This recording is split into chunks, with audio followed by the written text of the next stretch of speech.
show you how to burp e, o, and oo. Okay. First, let's start with a. Stay. Next, let's start with e.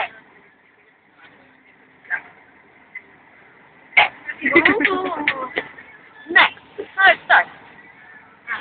E. Oh.